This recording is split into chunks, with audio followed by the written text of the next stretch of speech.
नमस्कार, मैं हूं आलोक मोहन नायक और चूं चूं की गप्पों के इस विशेष कार्यक्रम में आप सबका स्वागत करता हूं, वंदन करता हूं, वेलकम करता हूं। आज का जो कार्यक्रम है वो एक अजीब से विषय पर है।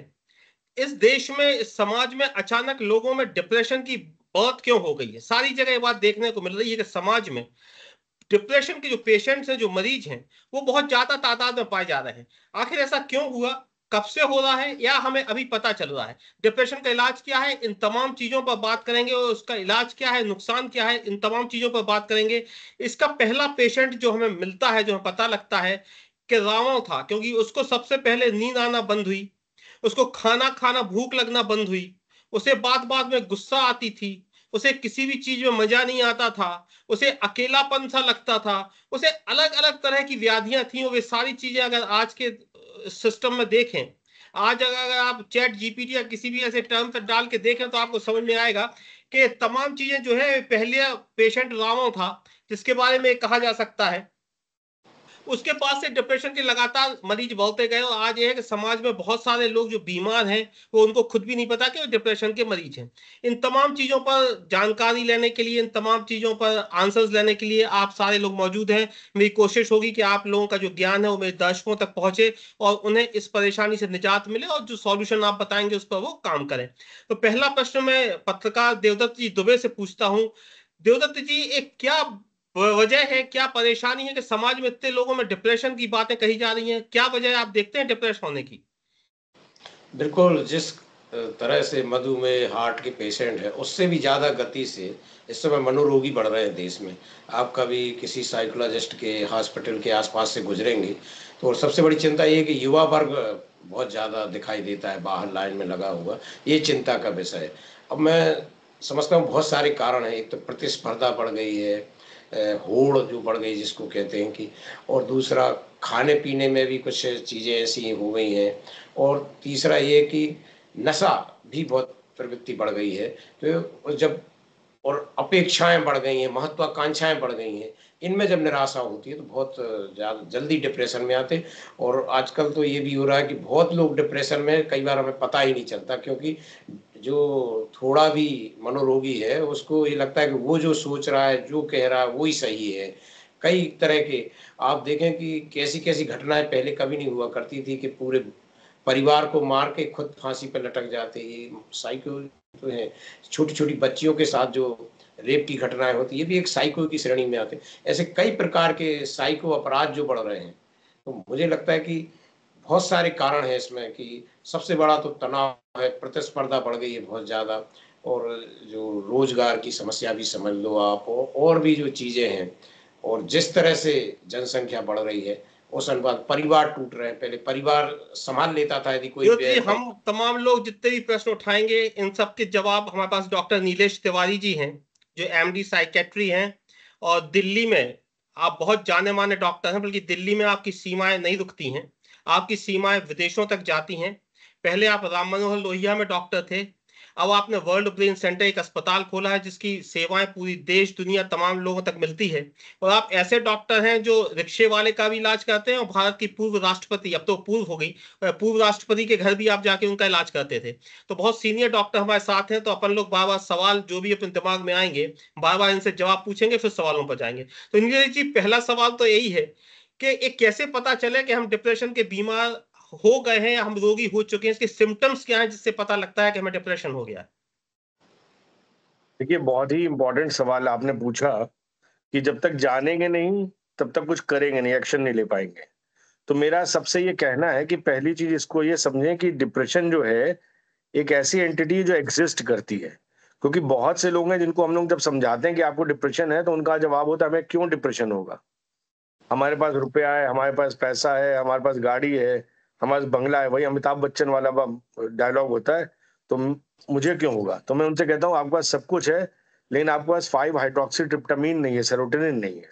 So we need to understand the biological model of depression कि जनाब आपके पास जीवन में सब चीज़ हो सकती है। जैसा कि आपने एग्ज़ाम्पल दिया रावण के पास क्या नहीं था?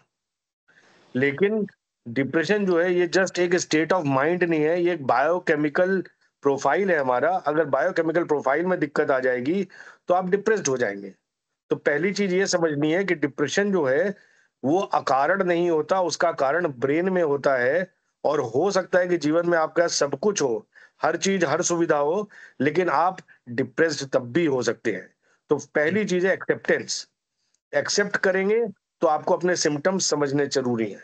सबसे पहले जो मैं कहना चाहूंगा कि लास्ट 24-25 ईयर से मैं प्रैक्टिस कर रहा हूँ, and you will be surprised कि हमारे ICD-10 DSM-4 में ये क्राइटेरिया नहीं दिया गया है इतना प्रोमिनेंट, लेकिन जो हमारे भारतवर्ष में दिखता है, हैवीनेस ऑफ हेड, सिर का भारीपन, एक बहुत आम सिम्टम है डिप्रेशन का। उसके बाद लेथार्जीनेस, थकान लगना, भारीपन लगना, लॉस ऑफ इंटरेस्ट, काम करने में मन नहीं लगना, कंसंट्रेशन कम हो जाना, फोकस कम हो जाना, ये सब कुछ ऐसे डिप्रेसिव सिम्टम्स हैं जो कि यूजुअली पेशेंट्स को लगता नहीं कि ये डिप्रेशन के कारण हो रहा होगा, कि उसको काम करने में मन नहीं लग रहा है, अब कंसंट्रेशन उस लेवल का नहीं है, अब फोकस उस लेवल का नहीं है, ऑफिस सुबह उठ के जाने का मन नहीं करता, देन नींद डिस्टर्ब हो जाती है। नींद डिस्टर्ब होने में भी बड़ी इंपॉर्टेंट चीज है कि नींद के अगर हम डिवाइड करें तो 3 चीजें होती हैं। पहला होता है इंडक्शन, मतलब इंड्यूस होना, फिर होता है मेंटेनेंस फेज, मेंटेन होना, फिर होता है टर्मिनेशन। तो डिप्रेशन में अक्सर मेंटेनेंस फेज बहुत जल्दी डिस्टर्ब हो जाता है। पेशेंट सो भी जाएगा लेकिन रात में उसकी नींद खुल जाएगी, फिर वो करवट बदलता रहेगा, क्वालिटी ऑफ स्लीप पुअर हो जाएगी। कुछ कुछ पेशेंट्स में क्या होगा, इंडक्शन में प्रॉब्लम आएगी, इंड्यूस नहीं होगी स्लीप, वो बोलेंगे डॉक्टर साहब नींद नहीं आती, 3-3 घंटे 2-2 घंटे दिमाग में विचार चलते होते हैं। जो विचार चलेंगे वो टिपिकली पेसिमिस्टिक होंगे, निगेटिव होंगे, हर चीज एक निगेटिव लाइट में दिखने लग जाती है। तो आपके इस चैनल के माध्यम से मैं ये समझाना चाहूंगा कि जो हमारे ब्रेन के जब केमिकल्स डिस्टर्ब हो जाते हैं, तो हमारा जो स्कीमा है, स्कीमा मतलब हमारी स्कीम ऑफ थॉट, वो डिस्टर्ब हो जाता है। तो इसको मैं सिंपल वर्ड्स में ऐसे समझा सकता हूँ कि जैसे एक कमरा है मान लीजिए, उसमें अगर रेड लाइट कर दी जाए तो जो मेरे यहाँ पेपर पड़ा हुआ है वो भी रेड दिखेगा, कुर्सियां भी रेड दिखेंगे, सब रेड दिखेगा। अगर ब्लू कर दिया जाए तो सब ब्लू दिखेगा। तो डिप्रेशन में ब्लूज हो जाते हैं। अच्छा काम भी हो रहा होगा तो उसमें भी आप नेगेटिव चीज खोजने लग जाएंगे। नीलेश कल जी, को कहीं हमारी ये कोशिश रहेगी कि हम आपका ज्यादा से ज्यादा फायदा उठा पाए, इसी ज्यादा से ज्यादा सवाल पूछ पाए। तो मैं आपके पास बार बार छोटे छोटे सवाल लेके आऊंगा। मैं कविता मैडम के जरूर। पास जा रहा हूँ। कविता मैडम एक सीनियर जर्नलिस्ट हैं। मैडम, जो मैं डेटा देख रहा था कि महिलाओं को डिप्रेशन ज्यादा होता है, एक ये बात है। दूसरी बात कि वो इस बात की रिपोर्ट कम करती हैं, वो अपने परिवार में ये बात कम बताती हैं कि उनको डिप्रेशन है। तीसरी बात मैं एक साथ ही पूछ ले रहा हूँ, समय कम है तो, कि ऐसा माना जाता है कि अगर किसी महिला को डिप्रेशन है या वो साइकेट्रिक के पास बार बार जा रही है तो उसकी शादी में भी दिक्कत होती है। तो इस ये तमाम चीजें ऐसी हैं कि महिलाएं अब खुद बीमार है बात किसी को बताती नहीं है। कविता चौधरी मैम। हाँ सर, नमस्कार। देखिए आलोक जी, आप जो बात कह रहे हैं ना, वो वजह जो है, मतलब जो आप महिलाओं की बात कर रहे हैं वो तो सर बेहतर बताएंगे कि मेंटल स्टेटस क्या होता है। लेकिन मैं एक चीज ये कहना चाहूंगी कि आप देखिए हमारे समाज का जो ताना बाना है, वहां पर महिलाओं को बहुत ज्यादा, मतलब एक एक जगह नहीं होती है जहां वो अपने आप को एक्सप्रेस कर पाए। या तो वो नाराज होके कुछ बोल सकती हैं, या मतलब उनके पास बहुत लोग नहीं होते जिससे वो अपनी सारी बातें शेयर कर सके। तो वो चीजें उनके अंदर दबी रहती हैं। और वो कई बार ये होता है कि जब एक्सप्रेस नहीं कर पाते, और सर ने जैसा कि बताया कि आप किसी चीज को अगर नहीं बता पाते, अपनी परेशानी नहीं बता पाते और घंटों सोचते हैं, तो उस इंसान में हमेशा जरूरी होगा कि वो उसको सोचते सोचते नेगेटिव हो जाएगा, और वो नेगेटिविटी उसको डिप्रेशन की ओर ले जाती है। अब दूसरी बात कि लोग डॉक्टर तक नहीं जाते। देखिए हमारे समाज में एक आज भी ये टैबू बना हुआ है, सर आपको बेहतर बताएंगे, कि अगर कोई आप शादी के पहले छोड़ दीजिए, शादी के बाद भी शादीशुदा महिलाएं या घर परिवार बड़े लोग कोई साइकियाट्रिस्ट के पास चला जाए, तो हमारे यहाँ एक एक मिडिल मिडिल क्लास में तो ये कम से कम है अभी भी, कि लोग कहते हैं कि अरे ये तो मतलब पगला गया है, ये वर्ड वो यूज करते हैं, पगला गया चलिए, इसीलिए जाते हैं। मैं डॉक्टर और नीरज ये जी से इसी सवाल को लेके पूछता हूँ जो कविता मैडम जानना चाह रही हैं। सर, आपके पास कोई भी आएगा तो बदनाम हो जाएगा, कैसे करें? देखिए, बहुत बहुत ही लॉजिकल पॉइंट है और ये बहुत इंपॉर्टेंट है समझना। इस पे मैं चाहूंगा कि आप ये समझें, और ये जो भी लोग प्रोग्राम देख रहे हैं ये समझें कि साइकियाट्रिस्ट के पास आप सिर्फ तब नहीं जाते हो जब आप पागल हो जाते हो। ओके? पागलपन इनफैक्ट एक नॉन पार्लियामेंट्री लैंग्वेज है जिसको एज अ साइकाट्रिस्ट मुझे यूज भी नहीं करना चाहिए, but let me explain you on a simpler platform कि पागलपन एक बीमारी है जिसको साइकोसिस कहते हैं। बट मेंटल हेल्थ में हजारों अलग प्रॉब्लम है, OCD है, डिप्रेशन है, एंजाइटी है, और PTSD है, हजारों बीमारियां हैं। तो पहली बात तो कृपया इस चीज को अपने दिमाग से निकाल दें कि अगर आप साइकियाट्रिस्ट के पास जा रहे हैं तो आप पागल हैं, ऐसा कतई ना सोचें। ये तो वही बात हो गई कि सर्जन के पास आप जा रहे हैं तो आपको ऑपरेशन कराना ही जरूरी है, गैस्ट्रो के पास जा रहे हैं तो आपको एंडोस्कोपी कराना जरूरी है। तो ऐसा नहीं है, पागलपन महज एक छोटी सी बीमारी है और हजारों अलग बीमारियां होती हैं। सेकंड, जो आपने बोला महिलाओं में, इसके बायोलॉजिकल रीजंस भी होते हैं और उसमें कॉर्टिसोल लेवल्स उनमें ज्यादा होता है। दूसरा, आप अगर देखेंगे जेंडर बायस बहुत सी इलनेसेस होती हैं, जैसे ब्रोंकियल आस्मा है, बच्चों में ज्यादा कॉमन मिलेगा, फिर ओल्ड एज में मिलेगा, यंग एडल्ट में नहीं मिलेगा। उसी प्रकार से जो डिप्रेशन है उसका बायोलॉजिकल जो कॉन्फ़िगरेशन है उसमें फीमेल्स में ये ज्यादा पाया जाता है मेल्स की तुलना में। जैसा कि मैम ने बोला, कविता जी ने बहुत सही बात बोली कि जो मानसिक दुविधा होती है उसमें जो महिलाएं फंसी होती हैं, अब उनको हल्के डिप्रेसिव सिम्टम्स आ रहे हैं, वो उठ के काम नहीं कर पा रही है, थकान लग रही है, भारीपन लग रहा है, लेकिन वो काम नहीं करेंगे तो उल्टा उनको और सुनना पड़ेगा, ये तो कामचोर हो गई, काम भी नहीं करती, पहले तो फिर भी करती थी, अब तो करना बंद कर दिया है। तो उससे क्या होगा, एक विशियस साइकिल क्रिएट हो जाएगा, वो और ज्यादा दुखी होगी और धीरे धीरे हमारे साइको एनवायरमेंटल जो फैक्टर्स हैं वो काम करना शुरू कर देते हैं और मरीज और डिप्रेशन में चला जाता है। बिल्कुल।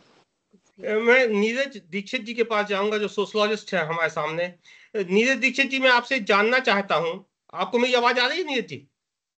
आपका माइक बंद है। जी आ रही है। इस समाज में ऐसी कौन सी लगातार स्थितियां आ रही हैं जिसके तब डॉक्टर साहब भी बात कर रहे हैं, तमाम लोग कर रहे हैं, कि समाज में अब रहने वाले लोग ज्यादा डिप्रेस हो रहे हैं, चाहे वो आर्थिक प्रतियोगिता हो, दूसरी द्वंद्व हो। तो इस समाज में किस तरह की चीजें हो रही हैं कि आदमी डिप्रेस हो रहा है, समाज से खुश नहीं, आदमी तनाव में है? नीरज जी।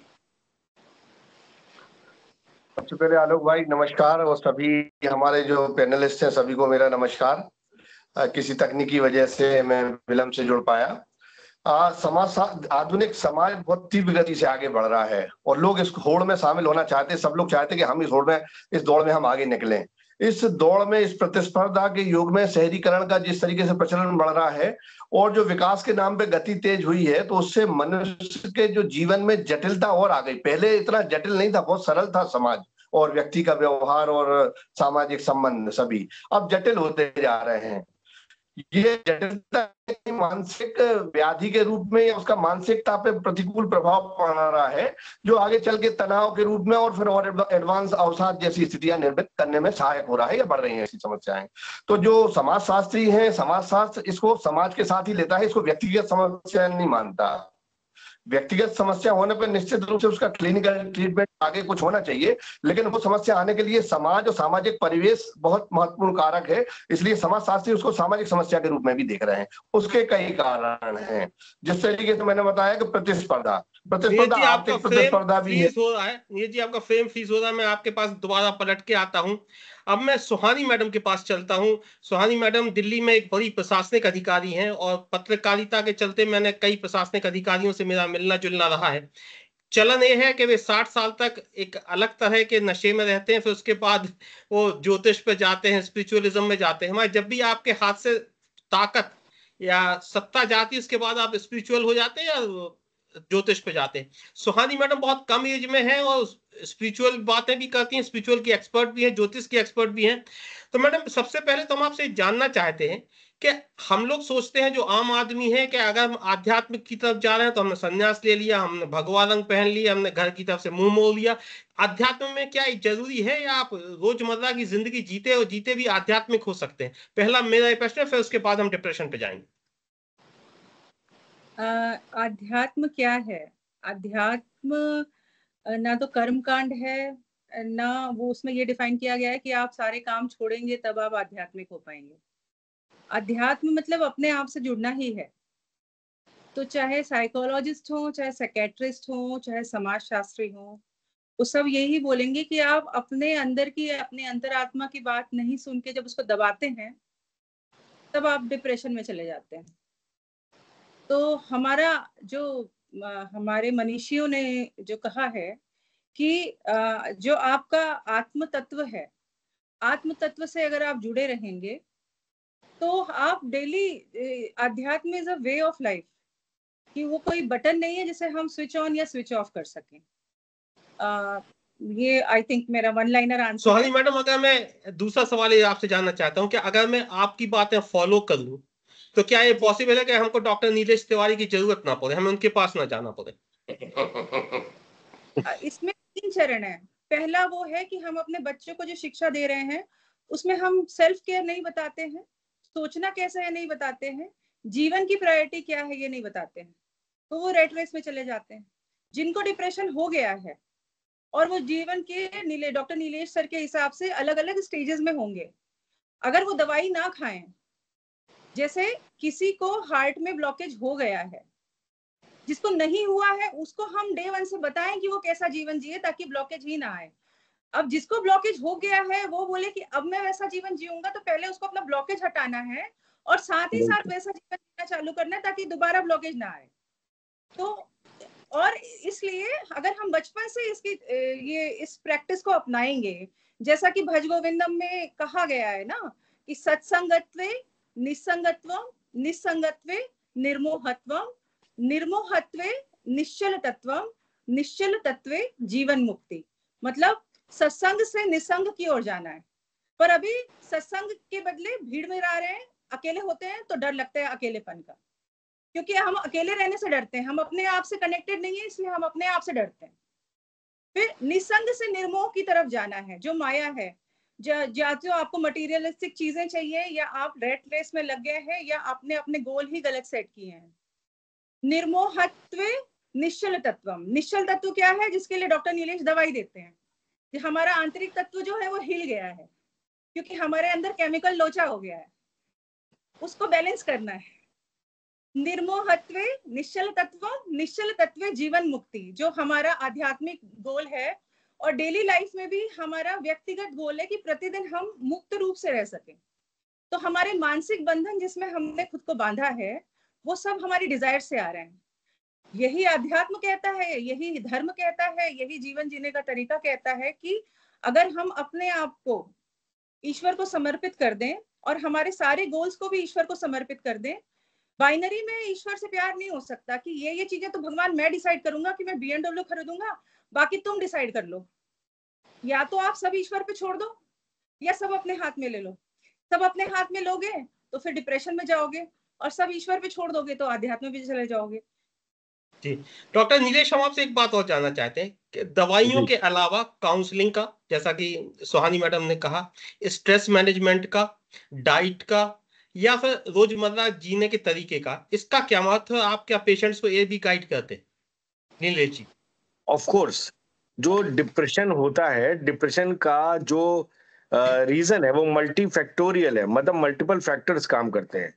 इसकी सबसे इम्पोर्टेंट मैं कहूंगा जेनेटिक प्रीडिस्पोजिशन होता है। तो ये आपके चैनल के माध्यम से लोग जान जाएं, अगर आपके माता पिता को डिप्रेशन रहा है तो जैसे आपको माता पिता को डायबिटीज रहा है तो चांसेस है आपको हो सकता है, हाइपरटेंशन रहा है तो चांसेस हो सकता है, तो वैसे ही अगर डिप्रेशन उनको रहा है तो आपको चांसेस है कि आपको भी हो सकता है, क्योंकि ये बायोलॉजिकल मॉडल है। अब साइंस तरक्की कर चुकी है और बायोलॉजिकली बता सकती है कि 5 हाइड्रोक्सीट्रिप्टामाइन मतलब सेरोटोनिन कम होने से हो सकता है, नॉरेपेनेफ्रिन कम होने से हो सकता है, गाबामिनोब्यूट्रिक एसिड की डिस्टर्बेंस हो सकता है, डोपामिन फॉल करने से हो सकता है। तो वो बड़ा केमिकल बहुत बड़ा काम हो जाएगा अभी बताना, बट मैं शॉर्ट में बोलूंगा। पहला तो हो गया chemical composition of brain. Second, जैसा सुहानी मिश्रा जी ने बोला, मैं तो टोटली अमेज्ड हूँ और जो उन्होंने बोला कि अध्यात्म बहुत जरूरी है। आज हमारे समाज में सबसे बड़ी दिक्कत क्या है कि अध्यात्म को लोग समझते हैं जिसने भगवा पहन लिया वो आध्यात्मिक है और जिसने नहीं पहना वो नहीं है। But adhyatma is something which you can do wearing Giorgio Armani also. Let me explain you. Adhyatma can be done sitting in BMW and Mercedes. अध्यात्म क्या है? अपनी आत्मा का अध्ययन करना ही अध्यात्म है। तो बहुत जरूरी है कि हमारी जो पुरानी भारतीय संस्कृति थी उसको हम समझें। और जैसा मैडम ने बोला, मैं टोटली इसमें एग्रीमेंट में हूं कि आप कर्म करो और जो गीता में लिखा है, लेकिन फल को छोड़ दो प्रभु के हाथ। आज बहुत बड़ी प्रॉब्लम हो गई है कि उनका बच्चा IIT में सिलेक्ट हो गया, वो बच्चा दुखी हो गया। और मैं ऐसे कितने केसेस देखता हूँ जो IIT JEE देखते हैं और देते हैं और बेचारे उसके बाद कई बार साइकोसिस में चले जाते हैं, नॉट ओनली डिप्रेशन, और एडमिट होते हैं हमारे यहाँ। उनके पिताजी ने वो गाड़ी खरीद ली, मैंने नहीं खरीदी। तो जो बताया सर ने कि सोशल जो हमारे आजकल कॉम्पिटिटिवनेस बढ़ गई है वो एक रीजन है। उसके बाद हमारी जो पुरानी दादी माँ और नानी जो किस्से सुनाती थी, उन किस्सों में बड़ी शक्ति होती थी। और मैं कहना चाहूंगा आज भी बहुत सी चीजों का जवाब गूगल नहीं दे सकता, लेकिन वो जवाब हमें पुरानी दादी माँ या पिताजी ने जो किस्से सुनाए थे उनमें वो जवाब मौजूद है। और मैं खुद इस चैनल के माध्यम से बोलना चाहूंगा, कई बार हम लोगों को भी बड़ी परेशानियां आती हैं जीवन में, तो हमारे पिताजी ने बोला था कि नहीं विघ्न बाधाओं को हम स्वयं बुलाने हैं जाते, किंतु अगर वो आ जाए तो नहीं उससे घबराते, इनसे वो घबराएं जिनकी झूठी हो शिक्षाएं। तो आज शिक्षा क्षेत्र में भी बड़ी प्रगति की जरूरत है, और जरूरत है कि जो आध्यात्मिक इंस्टिंक्ट्स हैं उसको जगाया जाए, बच्चों को बताया जाए, और कॉम्पिटिटिवनेस को एक पॉजिटिव कॉम्पिटिटिवनेस में लाया जाए कि एंजाइटी जरूरी। बहुत से बच्चे आते हैं मेरे पास, सर एग्जाम है, एंजाइटी बहुत हो गई है, पढ़ाई नहीं हो रही। मैं उनसे कहता हूँ बहुत अच्छा है तुम्हें एंजाइटी हो रही है एग्जाम की। अगर एंजाइटी नहीं हो रही होती तो तुम पढ़ते नहीं, फेल हो जाते। जिसको एंजाइटी तुम्हारे दोस्तों को नहीं हो रही, वो सब देखना क्या लाएंगे। तुम्हें एंजाइटी हो रही है, anxiety is a kind of energy. अब इस एनर्जी को तुम्हें पॉजिटिवली यूज करना है। और जैसे कि एक रेल का डब्बा है, उसमें आप समझ लो कि भाप का इंजन है।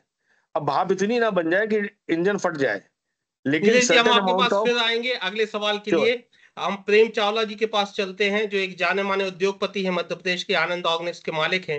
मैं इनसे जब भी जाता हूं तो पूछता हूं कि मुझे पैसा कमाना सिखाओ, कुछ गुर बताओ कि मैं कुछ धन कमाऊं। और ये मुझसे हमेशा आध्यात्मिक की बातें करते हैं और कहते हैं कि आलोक, मजा धन में नहीं है, मजा आध्यात्म में है। और इनको मैंने ना कभी डिप्रेशन में देखा, ना कभी एंजाइटी में देखा, ना कभी स्ट्रेस में देखा। तो इनके पास कोई फॉर्मूला है? क्या फॉर्मूला है प्रेम जी? हम लोगों को ही बताइए कि आप ना कभी एंजाइटी में दिखते हैं, ना डिप्रेशन में दिखते हैं, और ना आप कभी परेशान दिखते हैं स्ट्रेस में। क्या फॉर्मूला है आपके पास? जी आलोक भैया, सभी पैनलिस्ट को मेरा नमस्कार। मुझे बहुत अच्छा लगा आज आपके डिस्कशन के अंदर में, और सबसे अच्छी बात ये लगी कि जो स्वानी मिश्रा जी ने बात उठाई, और नीलेश जी जो कि एक साइंटिफिक आदमी है, डॉक्टर हैं, उन्होंने उस चीज को एंडोर्स कर दिया। ये बहुत शुभ संकेत है हमारे लिए, क्योंकि आज देखिए हिंदुस्तान जो है बेसिकली हम सनातन को मानने वाले लोग हैं, और हम अपने सनातन से दूर चले गए हैं। क्यों? क्योंकि वही जैसे बता रहे थे कि दादी की नानी की स्टोरीज, ज्वाइंट फैमिलीज नहीं रही हैं, हर आदमी अपनी प्रतिस्पर्धा में चला गया है। ये सारी बातें एक दूसरे के साथ बिल्कुल ठीक मेल खा रही हैं। प्रेम जी, और मैं आपको बच के नहीं जाने दूंगा, फॉर्मूला बताना पड़ेगा आपको, कंजूसी मत करिए। मैं फॉर्मूला जरूर बताऊंगा आपको, और वो फार्मूला कोई मेरी बपोती नहीं है, सनातन से ही मैंने लिया है। बहुत सिंपल मैं आपको बताता हूँ। डिप्रेशन आपके के ऊपर में हम बात कर रहे हैं। अगर हम सूर्य की आराधना करते हैं, सूर्य को अर्घ देते हैं, जो कि हमारे पिता दादा ने सबने दिया हुआ है, और वो बोलते हैं कि हम सूर्य को अर्घ दे दें, और सूर्य को सही विधि से अगर हम अर्घ देना शुरू करेंगे, तो मैं आपको गारंटी के साथ बताता हूं कि जो व्यक्ति सूर्य को अर्घ देता है, डिप्रेशन उसके घर का दरवाजा भी नहीं पूछता। और अगर जैसे अभी उन्होंने बताया था कि किसी को अगर ब्लॉकेज हो गई है, तो उसको ब्लॉकेज को कैसे दूर दूर करेंगे, तब रेगुलर उसमें आएंगे। तो अगर आप सूर्य को अर्घ देते हैं, और अगर आपको लगता है कि आप डिप्रेशन में आ गए हैं, तो आप सीधे ताड़ आसन के जैसे हाथ सामने करके सूर्य की तरफ, सूर्य को अर्घ देने के उपरांत गायत्री का उच्चारण करिए। और गायत्री अगर आप पढ़ेंगे, और आप 27 बार या 108 बार गायत्री पढ़ लेंगे, तो आप ये जान लीजिए कि 40 दिन के अंदर में आपका डिप्रेशन भाग जाएगा आपके पास में से। और अगर ज्यादा प्रॉब्लम होगी, तो हमारे पास में शास्त्रों में उसका भी वर्णित है कि आप उसको संपुटित भी कर सकते हैं। और अगर प्रॉब्लम होती है तो फिर हम अग्निहोत्र भी कर सकते हैं सूर्य के साथ में। तो जैसे जैसे आपकी प्रॉब्लम, जैसे उन्होंने बताया कि कितने कितने केमिकल लोचद होते हैं, वैसी वैसी दवाई देते हैं। इसी तरीके से हमारे सनातन के अंदर में भी सभी चीजें बहुत अच्छे से वर्णित है।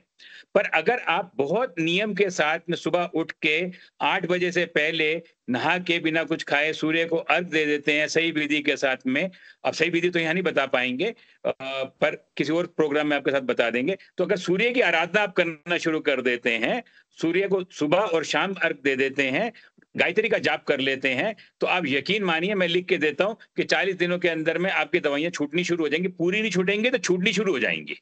नीलेश जी के पास चलते हैं। नीलेश जी, जो फ्रेम है स्क्रीन का, उसके ऊपर आपके सुहानी मैडम दिख रही हैं, बाजू में चावला जी दिख रहे हैं, नीचे नीलेश जी दिख रहे हैं, चारों तरफ से आप घिरे हुए हैं, बीच में आप हैं। आप बताइए, सारे लोग आपकी दुकान बंद कराने के लिए अलग अलग बातें बता रहे हैं, क्या कहेंगे आप? नहीं बॉस, ये बहुत अच्छा है, because let me tell you what he is telling me make sense to me also. तो I am in agreement with everyone, but let me explain you something which is very important. देखिए, depression जैसा आपने बोला प्रेम चावला जी ने, मैं आपको बता दूं, एकदम सत्य वचन है ये कि सूर्य से आपको एनर्जी मिलती है। Surya is the ultimate source of energy, ठीक है ना। और डिप्रेशन में एनर्जी डाउन हो जाती है, फटीग हो जाता है, वीकनेस हो जाती है। लेकिन कोई भी चीज अल्टीमेट नहीं है, कोई भी चीज ऐसी नहीं कि 100% है। हर चीज का सर्टेन अमाउंट रिक्वायर्ड होता है। जैसे हम लोग डिप्रेशन के पेशेंट को देखते हैं, उनको दवा लिखने के साथ ये भी बोलते हैं कि रूटीन बनाओ अपना, डेली आपको इतने बजे उठ जाना है, मन करे ना करे बिस्तर छोड़ देना है, आपको ऑफिस जाना ही जाना है। उल्टा है, आपको मैं रेस्ट नहीं लिखूंगा, you are suppose to work, you are suppose to do your daily duties and everything. So जो इन्होंने बोला कि सूर्य को अर्घ देना है, तो मतलब आपको सुबह तो उठना पड़ेगा। तो हमने उसको साइंटिफिक ढंग से बोला कि आपको एक्टिविटी शेड्यूलिंग करनी है, इन्होंने एक आध्यात्मिक ढंग से बोला। तो at the end of the day हम ये रियलाइज करेंगे कि चीजें वही हैं, उसको हम कई तरह से प्रेजेंट कर सकते हैं। बट एक बात मैं बोलना चाहूंगा जो बड़ा इंपॉर्टेंट है, कई बार जीवन में आपका सब कुछ होता है, सब कुछ होता है, आप आध्यात्मिक भी होते हैं, सब कुछ होते हैं, तब भी डिप्रेशन होता है, बट उसका बायोलॉजिकल रीजन होता है। तो हमें ये समझना पड़ेगा कि सिर्फ बायोलॉजिकल ही नहीं है, सिर्फ साइकोलॉजिकल नहीं है, डिप्रेशन कोई स्टेट ऑफ माइंड नहीं है, ये रादर एक conversion of different different factors हैं जो कॉन्ग्लोमरेट करके हमें एक पर्टिकुलर स्टेट पे पहुंचा देते हैं। तो मैं सैडनेस चाहता इज हूँ नॉट डिप्रेशन। बिहेवियर को समझने के लिए, व्यवहार को समझने के लिए राहुल भाई जी के पास, जो एक्सपर्ट हैं इस चीज के, मनोविज्ञान के। राहुल जी, मुझे दो चीजें एक साथ समझनी। पहला कि आदमी का जो व्यवहार बदल रहा है, ये ठीक है कि वो डिप्रेशन में है, लेकिन उसकी वजह क्या है? और जो समाज में जिस तरह की अलग अलग चीजें देख रहे हैं, कोई मार के किसी को ड्रम में डाल रहा है, कोई अलग तरह की मनोवृत्ति कर रहा है, तो ये जो बिहेवियर की वजह क्या आप देखते हैं? आदमी के बिहेवियर विकृत क्यों हो रहा है? मनोविज्ञान में क्या आप एनालिसिस कर रहे हैं इसका? आपका माइक बंद है। आलोक, पर थोड़ा सा विषयांतरित होऊंगा। अभी मनोविज्ञान की मनोचिकित्सक हमारे सामने बैठे हैं, साइकेट्रिस्ट नीलेश जी। और ये जो मैं उनसे बहुत छोटी स्तर पर काम करने वाला हूँ, मतलब काउंसलिंग का काम होता है, सिंपली प्रॉब्लम सॉल्विंग, जो छोटे छोटे विषय बिहेवियर होते पे बताइए ना, छोटा बड़ा सब साथ ही बताइए। हाँ, मगर ये मेरा ये कहना था इसमें कि थोड़ा सा डेविएट होकर के मैं बात कर रहा हूँ कि हम सारे लोग बहुत दोहरे किस्म के जीवन में घुसे हुए हैं, दोहरा जीवन जी रहे हैं बहुत ही ज्यादा। आध्यात्मिक भी हमें चाहिए और भौतिक दुनिया भी हमें चाहिए। भौतिक दुनिया का बैलेंस बहुत बिगड़ा हुआ है, और वहां से सारा सिस्टम में जो रिफ्लेक्शन आ रहा है वो हमारे बिहेवियर में भी दिखाई रिफ्लेक्ट हो रहा है। जो डिस्ट्रीब्यूटिव सिस्टम है, डिस्ट्रीब्यूशन का जो सिस्टम है पूरी सोसाइटी का, वो बिगड़ा हुआ है। हर एक व्यक्ति की महत्वाकांक्षाओं का जो एक ग्राफ होता है वो बहुत डिफरेंट डिफरेंट है, और उनको पूरा नहीं हो पाना, वो जो एक्सप्रेस होता है वो सामने दिख रहा है कि वो इस तरीके से हो रहा है। वो संबंधों में भी हमको दिखाई देता है, जैसा कि अभी आपने कहा कि किसी को मार करके दोनों लोग बड़े खुशहाल थे। और अभी एक और खबर आज मैं अभी देख रहा था, आपने ही बताया था, फिर मैं देखा अचानक से सोशल मीडिया पे कि एक पति ने अपनी पत्नी की, घटना का जिक्र ना करें, पर बिहेवियर की बात करें। हाँ, तो वो जो एक ऐसी घटना थी, वो ऐसी कई और घटनाएं हैं जिसमें वो बाहर एक्सप्रेस हो रहा है। उनका बिहेवियर जो आउटपुट है वो पूरा का पूरा सोसाइटी में वो बहुत ही सिस्टमेटिक नहीं है, क्योंकि सोसाइटी का सिस्टम पूरा बिगड़ा हुआ है। और हमारे जो दोहरा जीवन है, हम असल में ऐसा मान के नहीं चल पा रहे हैं, हमारा ऐसा डिजाइन नहीं हुआ। जैसे मैं कई लोगों को बोलता हूँ कि dependence with full of independence. हमारी डिपेंडेंसी है लेकिन विथ फुल ऑफ इंडिपेंडेंस। तो अब सारे इश्यूज जब आते हैं बहुत सारे, तो हम वहां पर एक दूसरे के व्यवहार के ऊपर चढ़ते हैं, या एक दूसरे के ऊपर ये कोशिश करते हैं कि हम अपने आप को सही साबित करें। सही और गलत के फैसले पर हम उलझे हुए रहते हैं। तो हमारे पास जितनी भी इंफॉर्मेशन आ रही है वो सोसाइटी से होके आ रही है, और वो हमें पूरा रेगुलेट कर रही है, और वो हमारे पूरे बिहेवियर को डिजाइन कर रहा है। जी, मैं और समझ उसमें रहा हूं। मैंने सुना है कि कोई कितना ही पैसे वाला क्यों ना हो, वो जब सब्जी लेने जाता है तो कोशिश करता है कि मुफ्त में हरी धनिया और थोड़ी सी हरी मिर्च जरूर मिल जाए। मेरी आप लोगों से रिक्वेस्ट है कि मेरा समय पूरा हो गया, लेकिन अगर आप लोग 10 मिनट अगर मुझे और दे दें तो मैं एक एक राउंड 2-2 मिनट का एक एक सवाल और आप लोगों से पूछना चाहता हूँ। आप लोगों के पास टाइम हो, सारे पैनलिस्ट के पास, तो सिर्फ 10 मिनट, बस एक एक 2-2 मिनट का सवाल और पूछना चाहता हूँ। कर लूं एक्सटेंड 10 मिनट का डिस्कशन? समाज के लिए कर रहे हैं आप, करिए, जरूरी है। सुहानी मैडम, मैं सेकंड राउंड का जो आखिरी वो है, वो मैं आप ही से शुरू करना चाहता हूं। आप जो पूरी जो बात कर रही हैं, और जो राहुल भाई जी ने बात जहां पे आके रोक दी कि आदमी का जो कंट्रडिक्शन है, जो विरोधाभास है जिंदगी का, उसे चाहिए तो शांति लेकिन काम वो सारे अशांति की करता है, चाहिए उसे प्रेम लेकिन काम वो सारे नफरत के करता है। ये तमाम चीजें हैं। इन चीजों के लिए, इस समाज के लिए आप किस तरह एक आशा की उम्मीद दे सकती हैं कि आध्यात्म या आपका जो पूरी जो आपने बात की वो समाज को बेहतर बनाने के लिए कैसे उपयोगी हो सकती है? जी मैम। देखिए, तो नीलेश सर ने बोला था पहले कि हनुमान जी के वो भक्त हैं, तो चाहे हम हनुमान चालीसा की शुरुआत ही करें कलेश विकार से, तो कलेश और विकार दो शब्द क्यों लिए उसने? क्लेश है जो डिस्टरबेंस है, हमारी आउटर डिस्टरबेंस, और विकार है जो इनर डिस्टरबेंस है। जब आउटर डिस्टरबेंस और इनर डिस्टरबेंस मिल जाती है तब हमें डिप्रेशन होता है। बाहर अब मेरा पड़ोसी चाहे BMW चलाए, चाहे 20 करोड़ कमाए, चाहे उसका बेटा IIT में जाए, चाहे विदेश में जाए, जब तक मैं उस चीज को अपने घर में लाके अपने बेटे को नहीं पीट रहा हूं उसके लिए, तब तक बाहर जो हो रहा है वो ठीक है। जिस दिन वो मैं उसको अपनी लकीर को छोटा देखने लगूंगा, एक अननोन आदमी की, जिसकी हमें परिस्थितियां नहीं जानता, जिसकी अपब्रिंगिंग नहीं जानता, और जिसकी मेहनत भी मैं नहीं जानता कि उस BMW के लिए उस व्यक्ति ने कितनी मेहनत की, मुझे नहीं पता। मुझे बस पता है कि मैं तो 10 बजे सो के उठूंगा, लेकिन मेरे घर में भी वही BMW होनी चाहिए। और मेरा बेटा उसको बिल्कुल इंटरेस्ट नहीं है मैथ्स में, लेकिन क्योंकि उसका बेटा IIT में, इसलिए मेरा बेटा भी IIT में होना चाहिए। ईश्वर ने हम सबको व्यक्तिगत रूप से अलग अलग निधियां दी हैं। पड़ोसी के पास जो खजाना दिया है और मेरे पास जो खजाना दिया है, एक के पास सोना, एक के पास हीरा, दोनों में से किसी की कीमत कम नहीं है। बस हमें अपने खजाने को पहचानना है, और सबसे बड़ी बात है ग्रेटफुलनेस की।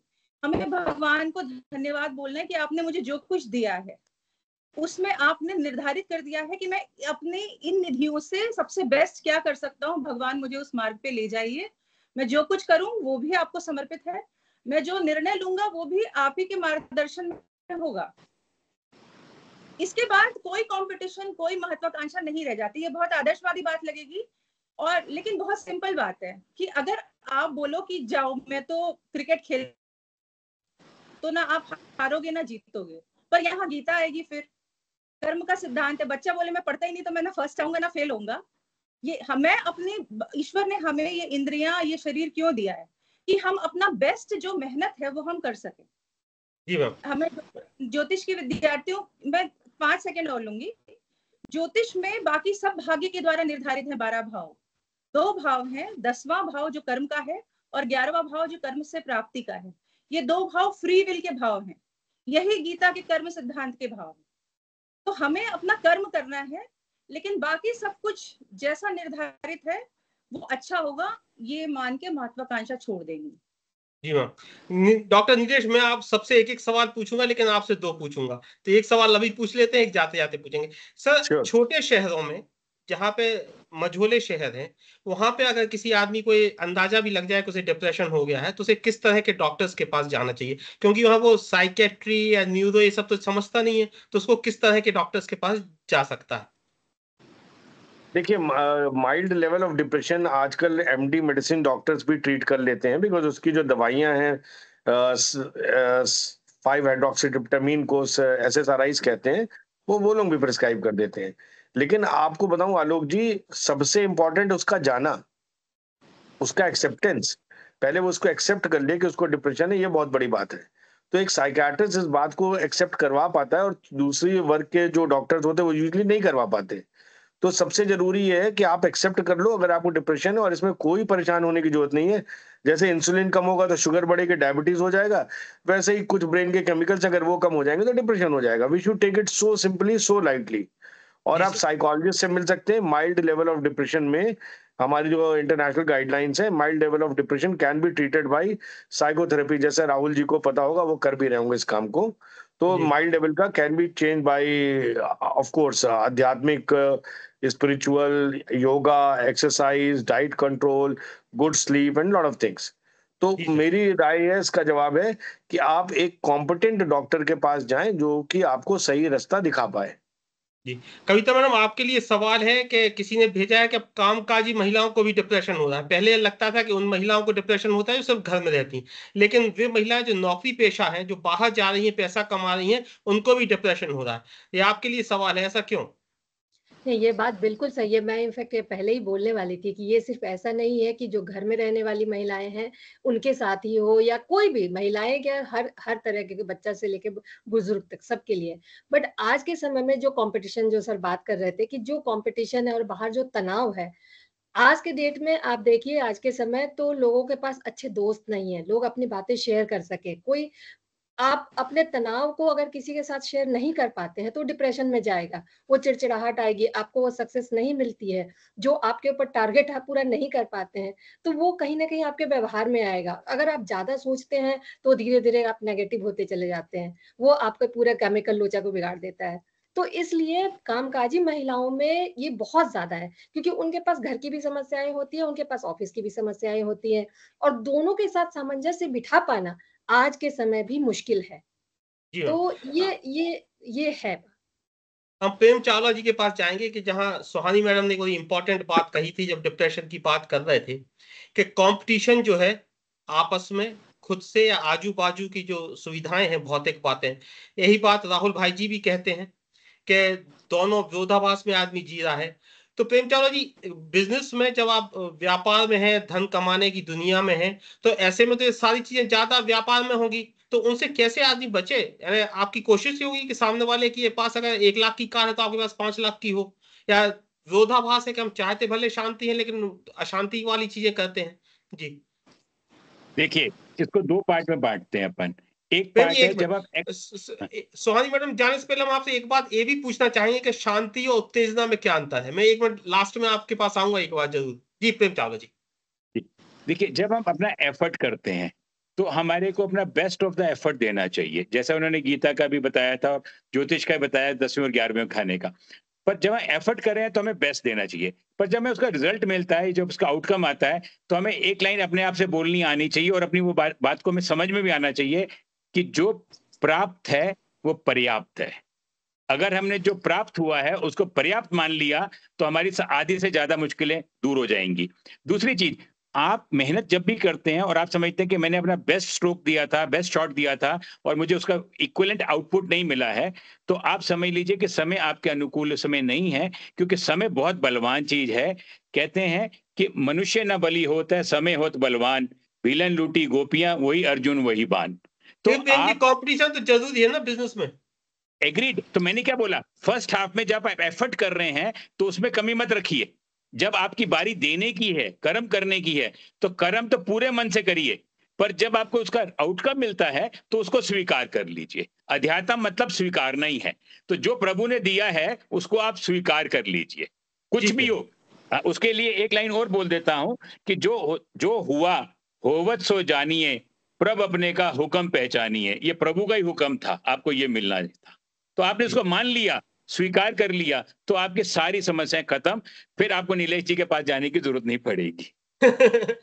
सुहानी मैडम, ये मेरा पहला सवाल था जो मैं आपसे पूछना नहीं पाया, कि शांति के लिए आदमी सारे उपक्रम करता है। खुश शांति में शायद गलत शब्द कह रहा हूँ, कि आदमी मजे के लिए, या उसको लगता है कि जो भी शब्द है शांति या आराम या जो भी मजा, कंटेनमेंट। उसके लिए पीस ऑफ माइंड, उसके लिए कोशिश करता है। वो इसी चक्कर में वो नशा है, धन है, उसको लगता है कि एयर कंडीशन घर होगा तो शांति होगी, एयर कंडीशन कार होगी तो शांति होगी, बहुत ज्यादा पैसा होगा तो शांति होगी, बहुत नशा होगा तो शांति होगी। तो शांति क्या और उत्तेजना में अंतर क्या है? मैं चाहता हूँ ये जरूर आप हमारे दर्शकों को बताएं। जिस चीज को पाने की इच्छा होती है और उस इच्छा के कारण हम अपनी व्यवहारिक परिस्थिति से ओवर एम्बिशियस हो जाते हैं, तब हमें उत्तेजना होती है। जैसे लॉटरी, लॉटरी में टिकट में कितना पैसा निकलेगा हमें नहीं मालूम, फर्स्ट प्राइज इतना है, सेकंड प्राइज इतना, थर्ड प्राइज इतना, इसमें कुछ भी दिला देना भगवान, पर हमने कर्म कुछ नहीं किया उसमें, तो हमें उत्तेजना होगी। और शांति होती है जब हम चीजें छोड़ देते हैं, या जो चीज जैसी है यथावत उसको स्वीकार कर लेते हैं। जैसे हमारा आज का बैंक बैलेंस, वो हमने कर्म करके कमाया है, वो भले 50,000 रुपए हो या 5 लाख रुपए हो या 5 करोड़ रुपए हो। आज अगर मैं अपने बैंक बैलेंस को चेक करूंगी तो मुझे कोई उत्तेजना नहीं होगी। जब तक मेरे साथ कोई ऑनलाइन फ्रॉड नहीं हो जाता, क्योंकि मुझे मालूम है कि मेरे अकाउंट में कितने पैसे हैं। तो क्योंकि मैंने वो कर्म से कमाया है और मुझे मालूम है कि मैंने उसको सही रास्ते से कमाया है। वो कम होगा तो भी मैं उसी रास्ते से दोबारा उसको प्राप्त कर सकता हूँ। जो स्थायी है वो शांति है, जो अस्थायी है वो उत्तेजना है। जिसमें हमारा कर्म या प्रयास कम है लेकिन हमारा एम्बिशन ज्यादा है, वो उत्तेजना है। जिसमें हम अपने कर्म के अनुपात में अपनी इच्छाओं या एम्बिशन को रखते हैं, या उससे भी आगे का लेवल है कि हम कर्म करते हैं, जैसा कि अभी गीता के हमने 2-3 बार देवदत्त सर ने भी बोला, हम कर्म करते हैं और फिर फल को ईश्वर पे समर्पित कर देते हैं, तो वो शांति है। तो जहां पे भी आप कुछ खो रहे हैं, मटेरियल चीजें, वो आपको शांति दे रहा है। और जहां आप हंटर गैदरर हो रहे हैं, मटेरियल चीजें इकट्ठी कर रहे हैं, तो वो आपको उत्तेजना दे रहा है। डॉक्टर साहब, आपका कंट्रोल नहीं है जिन चीजों पे, वही आपको उत्तेजना देंगे। डॉक्टर साहब, आपके हिस्से का आखिरी सवाल, लेकिन एकेडमिक डिस्कशन नहीं है, लेकिन लालच में सवाल आ ही जाता है कि डिप्रेशन से कैसे बचें, क्या उपाय करें कि आदमी को डिप्रेशन ना हो, साइंस क्या कहती है? देखिए, ये एक बहुत ही इंपॉर्टेंट क्वेश्चन है, बट इसका आंसर जो होगा ना वो अलग अलग एज ग्रुप के लिए अलग अलग है। पहली चीज तो हमें ये समझनी चाहिए कि बच्चों में भी डिप्रेशन होता है जी। जो कि आपको आश्चर्य होगा। और बच्चों में जो डिप्रेशन होता है उसमें जो सिम्टोमेटोलॉजी होती है बड़ी डिफरेंट होती है। उसमें सैडनेस नहीं होती, इरिटेबिलिटी होती है। बच्चे इरिटेटेड रहेंगे, बिहेवियरल चेंजेस होते हैं। तो कई बार हमारे पास माँ बाप आते हैं, बोलते हैं सर ये अजीब हो गया, बदल गया है, और अपना हर बात में जवाब देता है, इरिटेट होता है, नंबर भी कम आने लग गए। तो इसमें क्या है कि इसमें तो बायोलॉजिकल ट्रीटमेंट है, बिकॉज एक बच्चे को हो रहा है, उसका 5-हाइड्रोक्सीट्रिप्टामाइन डिस्टर्ब हो रहा है। तो इसमें मैं कहूंगा बायोलॉजिकल फैक्टर्स बड़े इंपॉर्टेंट हो जाते हैं। उसके बाद हम आते हैं स्टूडेंट्स वाली कैटेगरी में, जो नीट के एग्जाम दे रहे हैं, IIT जेईई में लगे हुए हैं। उसमें मैं बोलना चाहूंगा, जैसा कि प्रेम जी ने भी बोला, सुहानी मैम ने बोला, सबने बोला कि आप कर्म करो और फल की इच्छा छोड़ दो। कर्म पूरे होने चाहिए, 100% होने चाहिए, 100 में 1% और हो जाए तो कर दीजिए, लेकिन फल को वही जो है कि जो प्राप्त हुआ उसमें आप खुश हुए, और अगर नहीं हुआ तो आप दोबारा उसको ट्राई करें, गलती कहाँ हुई वो सोचें। तो ये मैसेज है स्टूडेंट्स के लिए। लेकिन आप कतई परेशान ना हो कि आपका इस बार नहीं हुआ तो हो सकता है अगली बार कहीं और अच्छी यूनिवर्सिटी में हो जाए, और आपके दोस्त का हो गया तो उसमें परेशान ना हो। उसके बाद हम आते हैं जो यंगस्टर्स हैं हमारे। तो यंगस्टर्स में मैं बोलना चाहूंगा एडिक्शन, अल्कोहल, ये सब एक मेजर रीजन है। And let me explain you, alcohol से डिप्रेशन कम नहीं होता। You will be surprised. लोग कहते हैं ना कि गम है चलो पी ली मैंने, नो नो, ऐसा एकदम मत करिए। अल्कोहल पीने से रादर जब आप मॉर्निंग में उठेंगे तो आपको early morning worsening of symptoms होगा, डिप्रेशन बढ़ जाएगा। And you will be surprised, जो हमारे सुसाइड कैपिटल है वर्ल्ड का वो इंडिया है। 15 to 35 years of age group के बीच में second most common reason of death in youngsters is suicide. तो 80% सुसाइडल केसेस में अल्कोहल एंड डिप्रेशन कल्प्रिट हैं और साथ पाए जाते हैं। तो कभी भी अल्कोहल या किसी भी सब्सटेंस को इसलिए ना यूज करें कि आप उदास हैं, आप परेशान हैं, तो आपको इसको एक पाथवे मिल जाएगी, चलो थोड़ा सा पी लेता हूं टेंशन कम हो जाएगी। नहीं, ये बढ़ती जाएगी और उल्टा आपके बायोकेमिकल प्रोफाइल को भी गड़बड़ कर देगी, और आगे इसके बहुत सारे सीरियस कॉन्सिक्वेंसेस हो जाएंगे। तो एडिक्शन से दूर रहें। उसके बाद आता है नेक्स्ट ग्रुप, जिसमें आजकल कॉम्पिटिटिवनेस बहुत ज्यादा आ गई है, IT प्रोफेशनल्स आ गए हैं, तो हम खुद कहेंगे डॉक्टर्स आ गए हैं, अलग अलग प्रोफेशनल्स। तो उसमें कॉम्पिटिटिवनेस है। तो उसमें मेरा यही कहना है कि वो जो सुहानी मैम ने कहा कि उसने BMW खरीदी है, लेकिन उसने उस BMW को खरीदने के लिए कितने महीने और कितने दिन और कितने घंटे हर दिन काम किया है, कृपया उस पर पहले नजर रखें, बाद में उसकी BMW पे रखें। तो once you will start following someone as per his rather acts and actions rather than the resultant, so I think you would be able to draw a lot of conclusion, you would be a better person. तो ये तो आ गया हमारे youngsters के लिए, young adults के लिए। उसके बाद आगे बढ़ता हूँ, जैसा कविता मैम ने बोला कि आजकल महिलाओं में और गृहिणियों में, तो you will be surprise sir, जो वर्किंग लेडीज हैं उनमें डिप्रेशन ज्यादा मिल रहा है मेट्रोज में, because they are having two responsibility at the same time. Husband कहता है कि तुम बेस्ट एम्प्लॉय अवार्ड लाओ, लेकिन साथ में 4 पराठे और एक कप चाय बनाती जाओ। वो बेचारी क्या करे? तो I am seeing lot of people sitting on high position. उनको ये होता है कि सर मैं लेट हो जाऊंगी तो परिवार भी देखना होता है, उधर का प्रेशर बढ़ रहा है, तो उन पे तो बहुत बहुत ज्यादा प्रेशर है। तो इस चीज को मेलो डाउन करना है। इसके ऊपर हम आएंगे जो एज ग्रुप, उसमें डायबिटीज, हाइपरटेंशन, क्रॉनिक डिसऑर्डर्स, इसमें अगर आदमी फंस गया तो कई बार क्या होता है कि मैं एक बड़ी सीरियस बात बोलना चाहूंगा कि जीवन की सारी परेशानियां खत्म हो जाती हैं जब हेल्थ की परेशानी चालू होती है। जी सर। जब तक आपको हेल्थ की परेशानी नहीं है तब तक आप सोचोगे कि इतना पैसा कमाना है, वहां पे फैक्ट्री खोलनी है, वहां पे ये करना है, अब्रॉड जाना है, बिजनेस वहां सेटअप करना है, आगे बढ़ना है। लेकिन जिस दिन हेल्थ प्रॉब्लम स्टार्ट हो गई सीरियस, सब भूल जाओगे, आप हेल्थ पे लग जाओगे। जी। तो उन लोगों के लिए मैसेज है कि वो लाइफस्टाइल चेंजेस करें, make sure that you will B exercising daily, doing yoga, relaxation करें, अपना टाइम निकालें। इसके ऊपर वाला एज ग्रुप जो है वो थोड़ा सा हमारा एल्डरली जीरियाट्रिक एज ग्रुप आ जाता है। उसमें मेरा कहना है कि पुराने दोस्तों से जरूर मिलें। जब आप 50-60s में पहुंच जाएं, गप जरूर मारें बैठ के पार्क में, थोड़ा समय निकालें पुराने दोस्तों के साथ, you will feel far better. अकेलापन बहुत बड़ा रीजन हो जा रहा है हमारे देश में इस टाइम। बच्चे अब्रॉड चले गए, माँ बाप लेटे हुए बेचारे, कुछ करने कोई नहीं, समझ ही नहीं आता कि जीवन क्या रह गया। इसके बाद हमारा जो एज ग्रुप है, प्रॉब्लम है, टाइम की थोड़ी प्रॉब्लम है, तो सर मैं इसके बाद वाला जो एज ग्रुप है वो बता दूं, 65 वाला जो हमारा आता है वो बड़ा इंपॉर्टेंट है, वो डिमेंशिया है। तो जब हमारा कॉग्निटिव एबिलिटीज कम होना शुरू होती हैं, ब्रेन श्रिंक होना शुरू होता है, तो उसमें सेरोटोनिन के साथ साथ कोलिनर्जिक न्यूरॉन्स भी कम हो जाते हैं। तो उसमें देखते हैं कि आपकी थोड़ी याददाश्त तो कम होगी लेकिन आप डिप्रेशन में चले जाते हो। और एक एंटिटी होती है, सब लोग जान जाए, उसको सूडो डिमेंशिया कहते हैं। सूडो डिमेंशिया में एल्डरली पेशेंट होगा वो भूलना चालू कर देगा, उसकी एबिलिटीज कम हो जाएगी, but pseudo dementia is kind of a depression. और अक्सर इसमें थायराइड हार्मोन कम होता है। तो पहला, अगर कभी कोई भूल रहा है, फॉरगेटफुलनेस हो रही है, आप तुरंत सीरम थायराइड लेवल कराओ। अगर वो कम है तो आप समझ लो आपकी लॉटरी लग गई, आप उसको ठीक कर दो, मरीज ठीक हो जाएगा।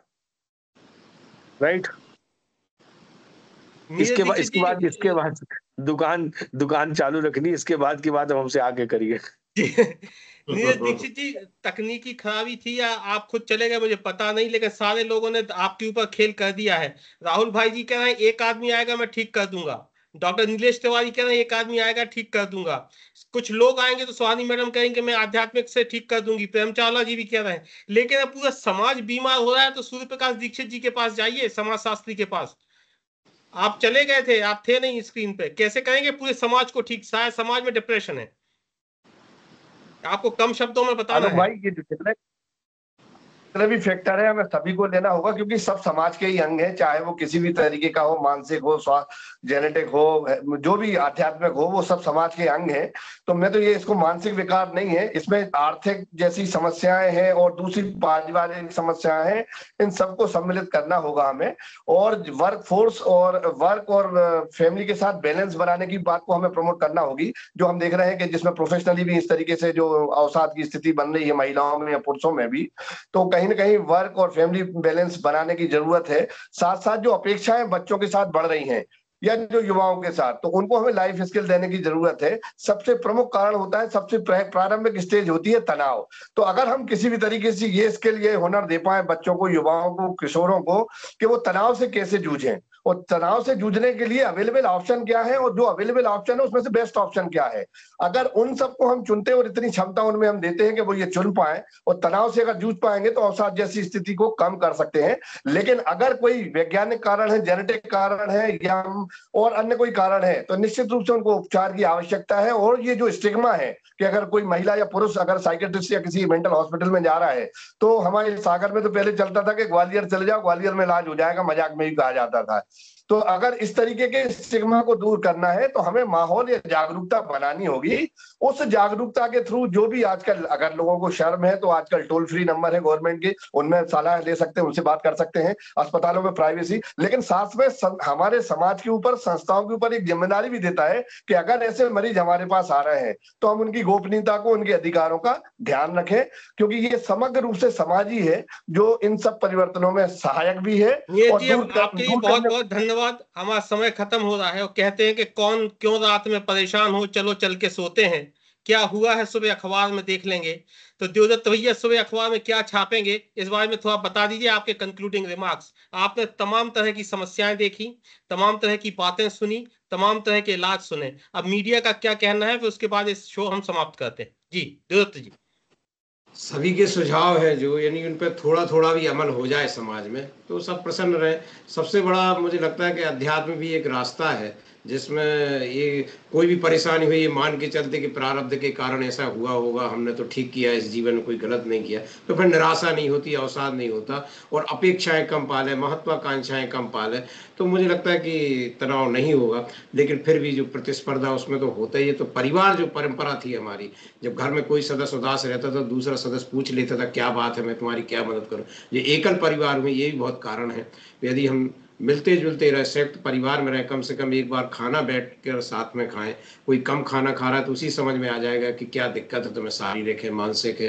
तो ये सब चीजें जो पहले हुआ करती थी, और रात में जल्दी सोना, सुबह जल्दी उठना, ये भी एक बहुत अच्छा कारण है। तो हमें लगता है कि अब सोने जाना चाहिए सबको। सुबह अखबार में देखेंगे क्या हुआ रात को। मैं आप सब लोगों का बहुत बहुत आभार जताता हूं, बहुत बहुत धन्यवाद जताता हूं। एक शिकायत जितने भी लोग आए हैं आप सबको होगी कि समय कुछ कम मिला, लेकिन मैं चाहता था कि समाज के जो अलग अलग हिस्से हैं, अलग अलग अंग हैं, ये विषय विराट था और इस विषय पे सारे लोग अलग अलग फैकल्टी से लोग आकर बात कर सके, इसलिए मैंने ज्यादा लोगों को जमा किया, ज्यादा लोगों से रिक्वेस्ट की। हो सकता है कि आप लोगों को समय कम मिला हो, उसके लिए मैं माफी चाहता हूं, लेकिन मेरी कोशिश ये थी कि ज्यादा से ज्यादा लोगों को मंच मिल सके। आप लोगों ने मेरा साथ दिया, मेरे दर्शकों के लिए इतनी महत्वपूर्ण बातें दी, मैं आप सबका आभारी हूँ। आपको दिल से धन्यवाद देता हूँ। बहुत बहुत धन्यवाद। शुभ रात्रि। Good night.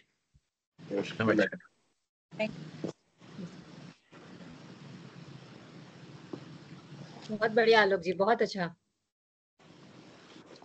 बहुत बढ़िया। Thank you.